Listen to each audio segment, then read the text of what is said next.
প্রকাশ্যে ছাত্রলীগ ক্যাম্পাসের গেটের সামনে মানববন্ধন করলো, তার মানে একটা সময় ধরে সেখানে দাঁড়িয়ে থাকলো, কিন্তু এত জনপ্রিয় ছাত্র শিবির যারা বিপুল ভোটে বিজয়ী হলো জকসুতে, তারা তাদের নেতা কর্মী সমর্থকদের কেউ ছাত্রলীগকে প্রতিরোধ করতে এগিয়ে এলো না।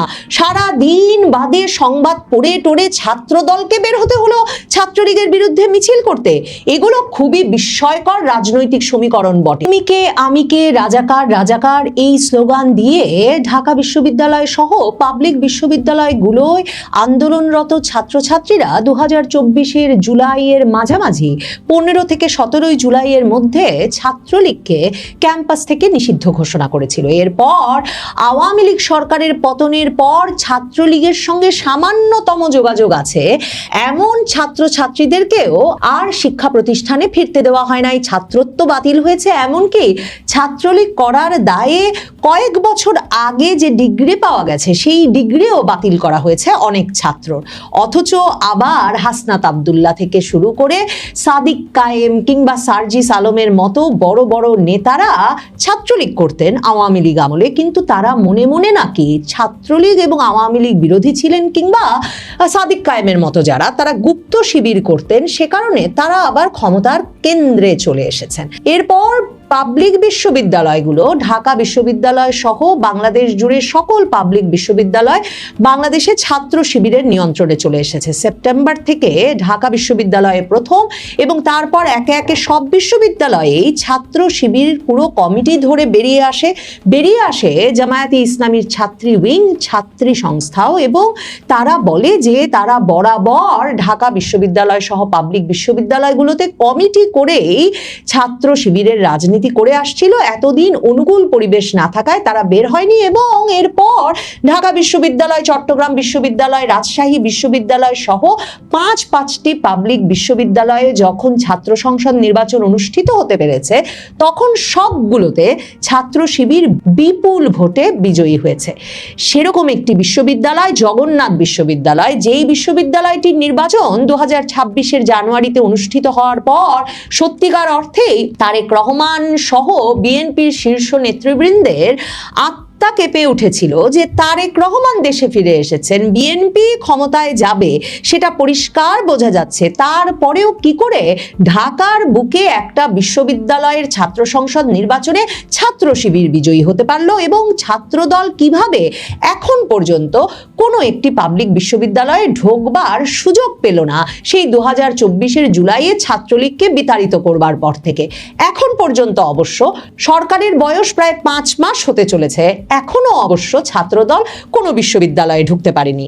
ছাত্রলীগ ফিরতে শুরু করেছে ঢাকা বিশ্ববিদ্যালয়ে, চট্টগ্রাম বিশ্ববিদ্যালয়ে, একের পর এক নানা রকম চমক জাগানো কর্মসূচির পর এখন মানববন্ধন শুরু করেছে ছাত্রলীগ।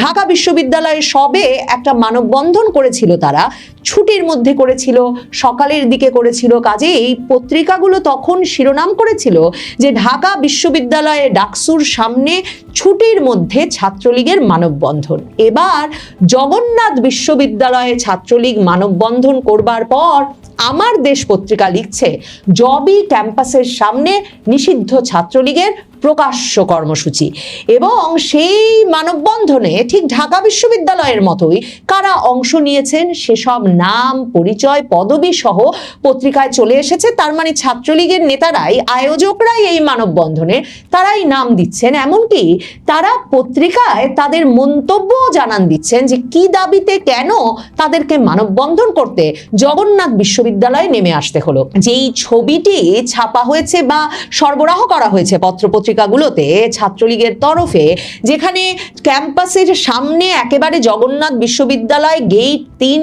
লেখা সাইনবোর্ডের সামনে, ফলকের সামনে দাঁড়িয়ে আছেন মানববন্ধনরত ছাত্রলীগের কর্মীরা, সেই ছবিটার দিকে তাকালে স্পষ্ট দেখা যায় যে তাদের পেছন দিয়ে ছাত্ররা যাচ্ছেন, বইয়ের ব্যাগ কাঁধে নিয়ে সাধারণ ছাত্ররা হেঁটে যাচ্ছেন, কিন্তু কেউ ছাত্রলীগের কর্মীদের প্রতি ঘৃণা প্রদর্শন করছেন না, কিংবা ফ্যাসিস্ট বিরোধী শক্তির মানে ছাত্র দল, ছাত্র শিবির, জাতীয় নাগরিক পার্টির যেটা প্রত্যাশা সাধারণ মানুষ প্রতিহত করবেন ছাত্রলীগকে, আওয়ামী লীগকে, তার কোনো লক্ষণ দেখা যাচ্ছে না। আমার দেশ পত্রিকা লিখছে যে জগন্নাথ বিশ্ববিদ্যালয়ের তৃতীয় গেটে প্রকাশ্যে 6 দফা দাবি তুলে মানববন্ধন কর্মসূচি পালন করেছেন নিষিদ্ধ ঘোষিত বাংলাদেশ ছাত্রলীগের নেতাকর্মীরা। কর্মসূচি থেকে সংগঠনটির পক্ষ থেকে 6 দফা দাবি উত্থাপন করা হয়। ঢাকা বিশ্ববিদ্যালয়ের একেবারে ডাকসু অফিসের সামনে যে মানববন্ধনটা করেছিল ঢাকা বিশ্ববিদ্যালয় ছাত্রলীগের নেতারা, সেখানেও কিন্তু তারা 6 দফা দাবি উত্থাপন করেছিলেন। এখন আমার দেশ বলছে যে মঙ্গলবার সকাল 9:30টার দিকে বিশ্ববিদ্যালয়ের তৃতীয় গেটের সামনে এই কর্মসূচি পালন করা হয়। কর্মসূচিতে ব্যবহৃত পোস্টারগুলোতে বঙ্গবন্ধু শেখ মুজিবুর রহমান, সাবেক প্রধানমন্ত্রী শেখ হাসিনা, সজীব ওয়াজেদ জয়, বাংলাদেশ ছাত্রলীগের কেন্দ্রীয় সভাপতি সাদ্দাম হোসেন, সাধারণ সম্পাদক শেখ ওয়ালি আসিফ ইনানের ছবি স্থান পায়। কর্মসূচি থেকে 6 দফা দাবি উত্থাপন করা হয়েছে। এর মধ্যে রয়েছে সারা দেশে ছাত্রলীগের শিক্ষার্থীদের বহিষ্কারাদেশ ও তাদের বিরুদ্ধে দায়ের করা মামলা প্রত্যাহার, কোটা আন্দোলনের নামে দলীয় নিয়োগ বন্ধ, ছাত্রলীগের রাজবন্দীদের শোন অ্যারেস্ট বন্ধ করে নিঃশর্ত মুক্তি এবং নারী শিশু হত্যা, ধর্ষণ, মাদ্রাসায় শিশু নির্যাতন এবং অনলাইনে নারী হেনস্থার সঙ্গে জড়িতদের দৃষ্টান্তমূলক শাস্তি নিশ্চিত করা। এছাড়া ছাত্রলীগ দাবি তুলেছে শিক্ষা প্রতিষ্ঠানে শিক্ষক লাঞ্ছনার সঙ্গে জড়িতদের চিহ্নিত করে বিচারের আওতায় এনে শিক্ষকদের মর্যাদা ফিরিয়ে দেওয়া এবং হামের টিকার অর্থ আত্মসাতের অভিযোগে ইউনূসের ফাঁসির দাবিও জানানো হয়েছে এই মানববন্ধন থেকে। বিশ্ববিদ্যালয় সূত্রে আমার দেশ জানতে পেরেছে যে কর্মসূচিতে বিশ্ববিদ্যালয় শাখা ছাত্রলীগের সাংগঠনিক সম্পাদক ও রাষ্ট্রবিজ্ঞান বিভাগের 2015-16 শিক্ষাবর্ষের শিক্ষার্থী আশিকি আতাহার মেজবা এবং যুগ্ম সাধারণ সম্পাদক মেহেদী হাসান নেতৃত্ব দেন। এ বিষয়ে আশিকি আতাহার মেজবা আবার কথা বলেছেন আমার দেশের সঙ্গে। তিনি বলেছেন, ঐতিহাসিক 6 দফা ছিল বাঙালি জাতির মুক্তির সনদ। সেই চেতনা ধারণ করেই জগন্নাথ বিশ্ববিদ্যালয় ছাত্রলীগের 6 দফা মানববন্ধনের আয়োজন করা হয়েছে। 5ই আগস্ট পরবর্তী সময়ে ছাত্রলীগের নেতা, কর্মী, শিক্ষার্থী ও স্বাধীনতা পক্ষের শিক্ষকরা হামলা মামলার শিকার হয়ে শিক্ষা ও স্বাভাবিক কার্যক্রম থেকে বঞ্চিত হচ্ছেন। নারী শিশু নির্যাতন, অনলাইন হয়রানি, বিভিন্ন অনিয়মের বিচার নিশ্চিত করতে হবে। একই সঙ্গে ছাত্রলীগের নেতাকর্মীদের বিরুদ্ধে দায়ের করা মামলাকে মিথ্যা দাবি করে তিনি সেগুলো প্রত্যাহারের আহ্বান জানান এবং কোটা আন্দোলনের নামে সাধারণ শিক্ষার্থীদের সঙ্গে প্রতারণা করা হয়েছে বলে দাবি করেন। কথা বলেছেন জগন্নাথ বিশ্ববিদ্যালয় শাখা ছাত্রলীগের সভাপতি ইব্রাহিম ফরাজিও। ইব্রাহিম ফরাজি বলেছেন যে বাংলাদেশ ছাত্রলীগ তো নিষ্ক্রিয় হয়ে বসে নেই।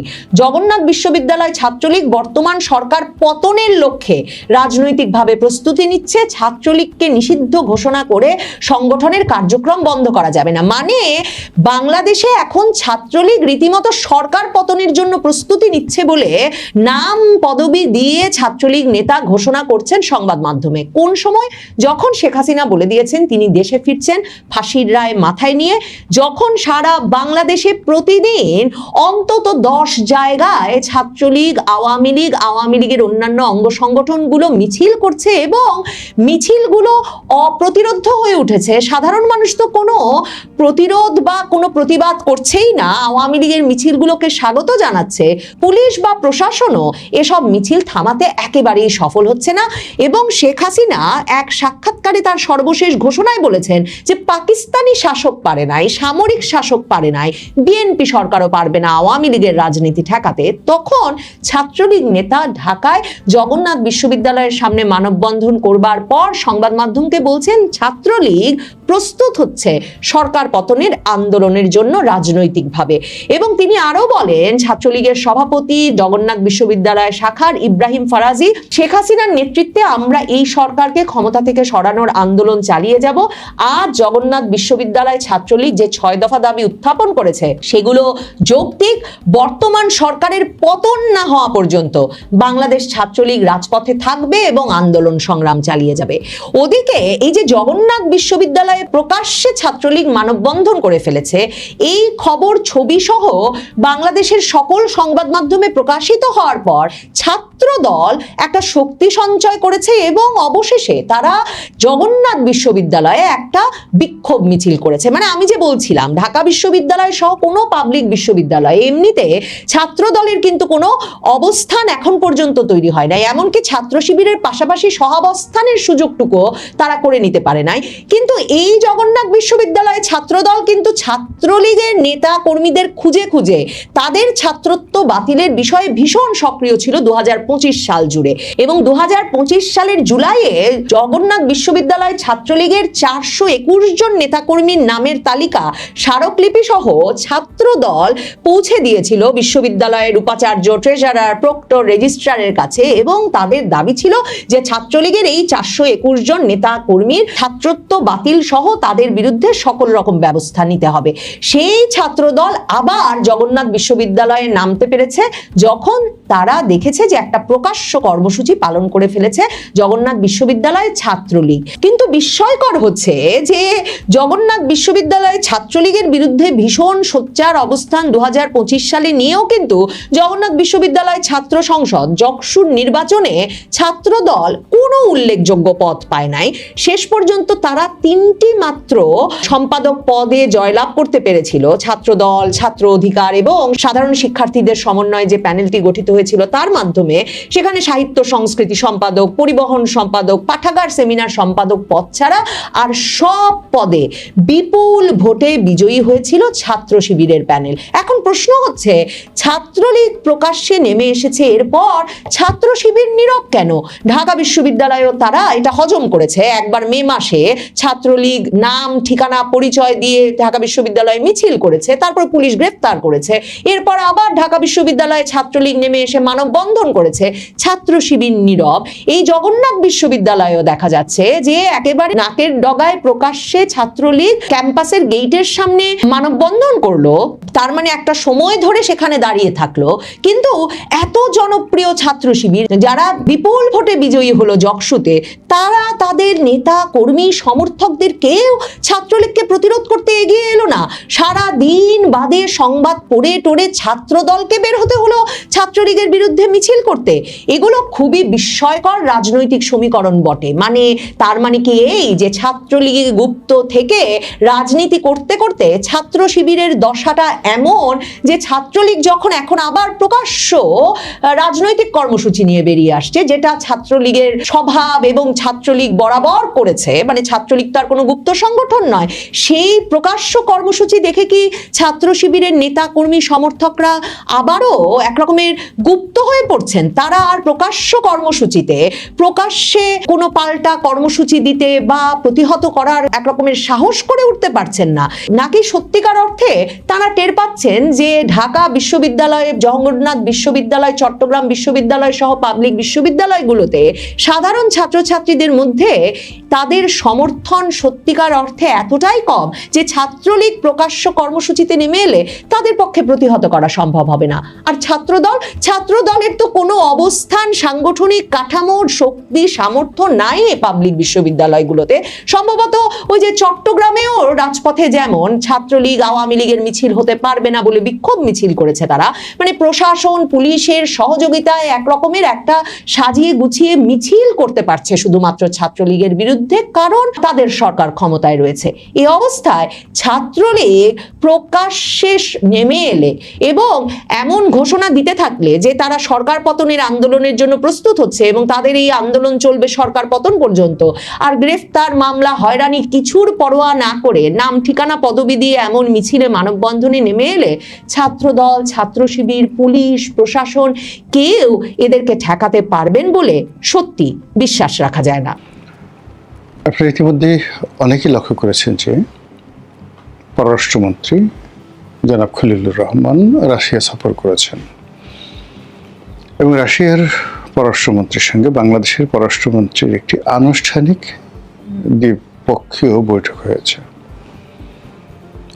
রাশিয়ার সংশ্লিষ্ট কর্মকর্তা সহ পররাষ্ট্রমন্ত্রী বৈঠক করেছেন, আর বাংলাদেশের সংশ্লিষ্ট কর্মকর্তা সহ বাংলাদেশের পররাষ্ট্রমন্ত্রী বৈঠক করার পর দুই দেশের পররাষ্ট্রমন্ত্রী একটি জয়েন্ট প্রেস কনফারেন্স করেছেন। আমাদের পররাষ্ট্রমন্ত্রী ইংরেজিতে বলেছেন এবং রাশিয়াকে ধন্যবাদ জানিয়েছেন যে গত যে নির্বাচন হলো, জাতিসংঘের মহাসচিব না ঠিক জাতিসংঘের সাধারণ পরিষদের চেয়ারম্যান পদে বা সভাপতি পদে ডক্টর খলিলকে রাশিয়া সমর্থন দিয়েছিল, এই জন্য তিনি রাশিয়াকে ধন্যবাদ দিলেন। আবার অন্যদিকে রাশিয়ার যে পররাষ্ট্রমন্ত্রী, আমার কাছে এই মুহূর্তে মনে হয় সারা দুনিয়ার সবচেয়ে কৌশলী পররাষ্ট্রমন্ত্রী, তো মিস্টার লাভরভ তিনি সচরাচর ইংরেজিতে কথা বলেন না, রুশ ভাষায় কথা বলেন। এবারও ঠিক রুশ ভাষায় সে কথা বলেছিলেন, অত্যন্ত গভীর। উনি সাধারণত হাসেন না, একেবারে হাসেন না। এবং বাংলাদেশের সঙ্গে তার যে সম্পর্ক, রাশিয়ার যে সম্পর্ক, শেখ হাসিনার জমানাতে যে উচ্চতায় গিয়ে উঠেছিল, সেটি ইনুস জমানাতে একেবারে রীতিমতো মুখ থুবড়ে পড়েছিল। সেই সম্পর্কটি এখন নতুন করে ঝালাই করার জন্য পররাষ্ট্রমন্ত্রী সেখানে যদি গিয়ে থাকেন, তাহলে সেটা আসলে আফটার ইফেক্টটা কোন পর্যায়ে এবং কিভাবে যাবে, সেটা নিয়ে মূলত আজকের আলোচনা করব। আপনারা জানেন যে বাংলাদেশের সঙ্গে আমেরিকার একটি কৌশলগত সম্পর্ক তৈরি হয়েছে। জনাব খলিলুর রহমান, তাকে মোরাললেস, আমরা সত্য অথবা মিথ্যা কোনোটাই জানি না, কিন্তু যেটি পাবলিক পারসেপশন যে তিনি মার্কিন যুক্তরাষ্ট্রের অতি আদরের মানুষ, পছন্দের মানুষ। এবং এখানে যে মার্কিন ডিপ স্টেট থিওরি বলতে যা কিছু যদি থেকে থাকে, সেটির 1 নম্বর মানুষ হলেন জনাব খলিলুর রহমান। তো সেই খলিলুর রহমান তিনি অল অন সাডেন হঠাৎ করে কেন রাশিয়াতে গেলেন? এটি কি নিয়ে বাংলাদেশ রাশিয়ার দ্বিপাক্ষিক সম্পর্ক, নাকি এটা ইউক্রেন এবং রাশিয়ার যে যুদ্ধ, সেই যুদ্ধের মধ্যে মার্কিন যুক্তরাষ্ট্রের একজন প্রতিনিধি বা মার্কিন যুক্তরাষ্ট্রের একজন খুব পছন্দের মানুষ এই প্রথম মস্কো শহরে গেলেন? খুব দ্রুত অল্প সময়ের মধ্যে মার্কিন যুক্তরাষ্ট্রের কোনো পছন্দের মানুষ আমরা মস্কোতে যেতে দেখিনি। এর বাইরে ইরানের সঙ্গে আমাদের কিছু মারাত্মক সমস্যা রয়েছে। সেই সমস্যাটা হলো যে আমাদের জাহাজগুলো ইরানের হরমুজ প্রণালী দিয়ে আসতে পারছে না, এবং বাংলাদেশের পতাকাবাহী একটি জাহাজ দীর্ঘদিন ধরে হরমুজ প্রণালীতে আটকা আছে। ইরানের সঙ্গে সরাসরি এই বিষয়টি যে কোনো কারণে বাংলাদেশ নেগোসিয়েট করতে পারছে না। অর্থাৎ বাংলাদেশে যিনি রাষ্ট্রদূত রয়েছেন, তিনি ইরানের যে প্রোটোকল, রাষ্ট্রীয় প্রোটোকল, সেই প্রোটোকল অনুযায়ী অতটা গুরুত্বপূর্ণ ব্যক্তি নন। তিনি আশ্বাস দিয়েছেন বাংলাদেশের জাহাজগুলো ছেড়ে দেওয়া হবে। আমাদের যারা লোকজন রয়েছেন তারা এই রাষ্ট্রদূতের সঙ্গে কথাবার্তা বলেছেন, এমনকি জামাতের সভাপতি তিনিও কথাবার্তা বলেছেন, কিন্তু সমস্যার সমাধান হয়নি। ওখানে নাবিক এবং জাহাজের যারা ক্রু রয়েছেন তারা সবাই মানবেতর দিন যাপন করছেন, এবং একই সঙ্গে আপনারা জানেন যে এক একটি জাহাজ গড়ে প্রতিদিন $10,000 থেকে $20,000 এখন প্রতিদিন তাদের ড্যামাজ দিতে হচ্ছে, খরচ দিতে হচ্ছে এই জাহাজকে চালু রাখার জন্য। তো এটা বাংলাদেশের মধ্যে একটা গরিব রাষ্ট্রের একটা হিউজ, বিশেষ করে বাংলাদেশ শিপিং কর্পোরেশনের একটি হিউজ লস। এর বাইরে বাংলাদেশের যে রাশিয়ান অর্থে নির্মিত, রাশিয়া এখানে প্রায় 1 লক্ষ কোটি টাকা বিনিয়োগ করেছে পরমাণু বিদ্যুৎ কেন্দ্র। এটি খুব দ্রুত, সম্ভবত আগস্ট মাসে এটি উদ্বোধন হতে যাচ্ছে। এটি কয়েকটা ফেজ আছে, প্রথম ফেজটি উদ্বোধন হতে যাচ্ছে। এটি নিয়ে ইউনুস সরকারের সঙ্গে রাশিয়ার সম্পর্ক একেবারে চরম অবনতির দিকে চলে গিয়েছিল। মূল কারণ হলো, বলা হয়েছিল যে এটার মাধ্যমে প্রায় 60,000 কোটি টাকা শেখ হাসিনা এবং তার পরিবার ঘুষ নিয়েছে রাশিয়ার কাছ থেকে, এবং সেই টাকা পাচার করা হয়েছে। এতে করে রাষ্ট্রের যে, এটা তো রাষ্ট্রীয় প্রতিষ্ঠান গ্যাসপ্রম, তো এই ঘুষ যদি শেখ হাসিনাকে দিয়ে থাকেন তাহলে এটি পুতিন দিয়েছেন। এর বাইরে এত বড় লেনদেন আর করা সম্ভব নয়। তো যেখানে রাশিয়ার বিনিয়োগ হলো 1 লক্ষ কোটি টাকা, সেখান থেকে যদি 60,000 কোটি টাকা শুধু ঘুষ দিয়ে দেওয়া হয়, তাহলে রাশিয়া এই প্রকল্পে কাগজে কলমে 60,000 কোটি টাকা বাদ দিলে 40,000 কোটি টাকা তারা বিনিয়োগ করেছে। আর এর মধ্যে যদি তারা লাভ করে থাকে তাহলে সাকুল্যে 30,000 কোটি টাকা। এখন 30,000 কোটি টাকা আর বাংলাদেশের যদি 10,000 কোটি টাকা হয়, এই 40,000 কোটি টাকায় এই ধরনের রূপপুর পারমাণবিক বিদ্যুৎ কেন্দ্র তৈরি করা সম্ভব কিনা, এটা অনেকে না ভেবেই এ ধরনের যখন প্রোপাগান্ডা করা হলো তখন সরাসরি রাশিয়ার সরকারের একদম সেন্ট্রাল কমান্ড সর্বোচ্চ পর্যায়ে অপমান বোধ করলেন এবং ওই সময়টাতে ফরমালি যাকে বলা হয় রিগ্রেট করা হয়েছে, এই বিষয়টা অস্বীকার করা হয়েছে, প্রতিবাদ করা হয়েছে এবং মৃদু ভাষায়, কূটনীতির ভাষায় নিষেধ করে দেওয়া হয়েছে এই ধরনের কথাবার্তা না বলার জন্য এবং পরবর্তীতে এই ধরনের কথাবার্তা আর বলা হয়নি। এই গেল এক। তো এটা নিয়ে সম্পর্কে একটা টানাপোড়েন যাচ্ছিল, সেটা নির্মাণ করার জন্য সেটা হতে পারে। তৃতীয়ত যেটা ভারতের সাথে বাংলাদেশের যে সম্পর্ক, সেই সম্পর্কটি আসলে এখন চরম ভাবাপন্ন সম্পর্ক।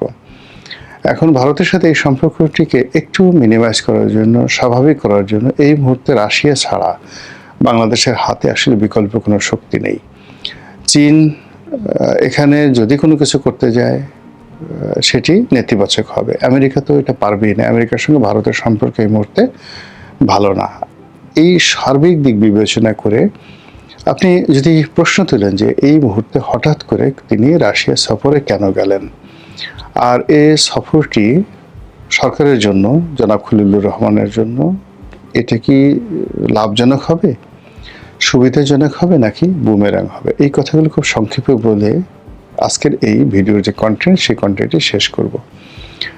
আপনারা জানেন যে আমেরিকা এরকম একটা দেশ, এই দেশ খুবই জটিল এবং কঠিন। আপনি কোনো অবস্থাতেই আমেরিকার মন রক্ষা করতে পারবেন না।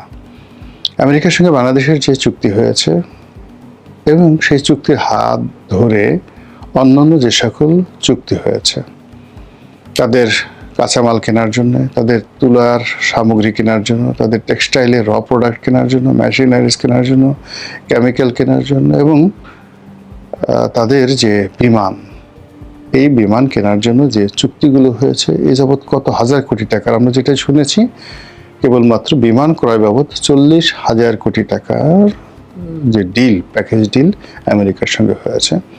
আর বাকি অন্যান্য যে চুক্তি হয়েছে সেটা ইন ডিটেলস না বললেও যেটা আমরা জানি যে আগামী একটা নির্দিষ্ট সময়ের মধ্যে বাংলাদেশ সরকারকে $15 বিলিয়ন সমপরিমাণ অর্থ দিয়ে আমেরিকান পণ্য আমদানি করতে হবে। এটি আমাদের জন্য, সরকারের জন্য, জনগণের জন্য একটা বিরাট বোঝা। আর চুক্তির অন্যান্য বিষয় হলো যে কিছু কিছু বিষয় রয়েছে যেখানে আমেরিকার অনুমতি ছাড়া, বিশেষ করে জ্বালানি সেক্টরে, বাংলাদেশ অন্য কোনো দেশ থেকে স্পষ্টতই আমেরিকা যাদেরকে অপছন্দ করে সেখান থেকে জ্বালানি আমদানি করতে পারবে না। তো এগুলো নিয়ে বাংলাদেশে খুব তোলবাড় চলছে। আর সেই কারণে রাশিয়ার সঙ্গে আমাদের বেশ কিছু জটিলতা তৈরি হতে পারে। যেমন এই যে পরমাণু বিদ্যুৎ কেন্দ্রের জন্য একেবারে প্রথম যেটি দরকার সেটা হলো ইউরেনিয়াম। এখন সেই ইউরেনিয়াম তো রাশিয়া থেকে আসতে হবে, সেটা কিভাবে আসবে? এটার জন্য সরঞ্জামাদি আসতে হবে। ইউনূস জামানাতে নয়, ঠিক শেখ হাসিনার জামানাতে এটা নিয়ে একটা প্রবলেম হয়েছিল। একবার একটি রাশিয়ান জাহাজ এসেছিল, তো সেই জাহাজ চট্টগ্রাম বন্দরে বেড়ানো হয়েছিল, অনেকদিন বসেছিল, কিন্তু মার্কিন নিষেধাজ্ঞার কারণে সেটা খালাস করা যায়নি। এরপর এটি চলে যায় কলকাতার হলদিয়া বন্দরে এবং সেখান থেকে খালাস করে বাংলাদেশে আসার কথা ছিল এবং শেষ পর্যন্ত সেটি খালাস করা যায়নি। এর ফলে কি হলো, ওই সময় রাশিয়া বাংলাদেশের প্রতি ভীষণ রকম বিরক্ত হয়েছিল। তো বিরক্তি হওয়ার কারণে এই প্রকল্পটা পিছিয়ে যায়। অধিকন্ত যেই সমস্যাটা দেখা দেয় সেটি হলো যে বাংলাদেশ ওই মুহূর্তে রাশিয়ান জাহাজ থেকে ইউরেনিয়াম এবং যাকে বলা হয় অন্যান্য কাঁচামাল, মেশিনারিজ, এগুলো খালাস করতে না পারা। আর ইউনূস জামানাতে যে সমস্যাটা হয়েছিল সেটা হলো একটা বিরাট অ্যামাউন্ট, অলমোস্ট $1 বিলিয়ন, যেটা রাশিয়াকে ওই তারা যে লোনটা দিয়েছে 1 লক্ষ কোটি টাকা, এটার একটা শিডিউল ছিল। তো সেই শিডিউলটি তারা পেমেন্ট করতে পারছিল না রাশিয়াকে। এর কারণ হলো রাশিয়া ওটা রুবলে চাচ্ছিল এবং সেটা রুবলে দেওয়ার জন্য বাংলাদেশকে যেটা হতো, সরাসরি রুবলে দেওয়া যায় না, এখানে বাংলাদেশকে চীনের সহযোগিতায় এটাকে ইউয়ানে পরিণত করে তারপর আবার রুবলে চায়নার মাধ্যমে ট্রান্সফার করার জন্য রাশিয়া যেভাবে বলেছিল, ওটাও মার্কিন নিষেধাজ্ঞার কারণে বাংলাদেশ পারছিল না। এর কারণে বাংলাদেশের এই যে $1 বিলিয়ন দেওয়ার জন্য যে ব্যাংকিং চ্যানেলগুলো রয়েছে প্রায় সব চ্যানেল, প্রায় না অলমোস্ট 100% চ্যানেলগুলো মার্কিন নিয়ন্ত্রিত। তো সেটা মার্কিন ফেডারেল রিজার্ভ ধরেন কিংবা ভারতের কেন্দ্রীয় ব্যাংক বলুন, যেখানে আমাদের অর্থগুলো রয়েছে, চীনের সঙ্গে আমাদের কোনো লেনদেন নেই এবং সেখানে আমাদের কোনো অর্থ নেই। তো কাজেই ওই টাকাগুলো পরিশোধ করা যাচ্ছিল না, অথচ ফান্ড বাংলাদেশ ব্যাংকে আলাদা করে রাখা হচ্ছিল। ওটা নিয়েও একটা দূরত্ব তৈরি হয়েছিল এবং সেই অর্থ ইউনূস সরকার কিভাবে দিয়েছিল বা আদৌ দিতে পেরেছিল কিনা ওটা আমরা এখন পর্যন্ত জানি না। ফলে এই যে প্রকল্প আমরা চালু করতে চাচ্ছি, কিন্তু এক্ষেত্রে রাশিয়ার সঙ্গে আমাদের যে লেনা এবং দেনা সেই বিষয়টা কোন পর্যায়ে আছে, সম্ভবত সেই বিষয়গুলো নিয়ে যদি আলোচনা করার জন্য তিনি গিয়ে থাকেন তাহলে সেটা এক ধরনের ভিন্ন প্রেক্ষাপট। আবার যদি ভারতের সঙ্গে সম্পর্ক স্থাপন করার জন্য যে গিয়ে থাকেন সেটা ভিন্ন প্রেক্ষাপট, অথবা যদি রাশিয়ার পক্ষ থেকে আওয়ামী লীগকে পুনর্বাসন করার জন্য, শেখ হাসিনার সঙ্গে নেগোসিয়েশন করার জন্য সরকারের উপর চাপ থাকে, সেটা আবার আর একটা বিষয়। সর্বোপরি এখানে আমেরিকার যে গ্রিন সিগন্যাল ছিল কি ছিল না, আছে কি আছে না, যদি গ্রিন সিগন্যাল থাকে তাও এক ধরনের সমস্যা, যদি না থাকে তাও আরেক ধরনের সমস্যা। আর এই যে জনাব খলিলুর রহমান তার সাম্প্রতিক যে বেইজিং ভ্রমণ, জাতিসংঘের যে সাধারণ পরিষদের সভাপতি হওয়া, এই বিষয়গুলো ভারত ভালোভাবে গ্রহণ করেনি। এবং তিনি বেইজিং থেকে আসার পরে বাংলাদেশে যেটা শোনা যাচ্ছে যে চায়নার বেশ কয়েকটি 5 থেকে 6টি হাসপাতাল হবে, এক একটি 1000 বেডের হাসপাতাল, এবং এইগুলো সবই ওই শিলিগুড়ি করিডোরকে কেন্দ্র করে ওই এলাকাগুলোতে উত্তরবঙ্গে ব্যাপকভাবে হওয়ার একটা সম্ভাবনা দেখা দিয়েছে। এবং এগুলো নিয়ে ভারতের রীতিমতো মাথা গরম হয়ে আসে। তো তার প্রেক্ষিতে এই যে রাশিয়ার সফর, আমার কাছে মনে হচ্ছে যে এটি এই মুহূর্তে একদিকে যেমন দরকার, অন্যদিকে এটি একটি জটিল পরিস্থিতি তৈরি করে ফেলেছে। এখন এটি বর্তমান সরকার কিভাবে সামাল দেয় সেটি দেখার বিষয়। মহান আল্লাহ আমাদের সবাইকে হেদায়েত দান করুন।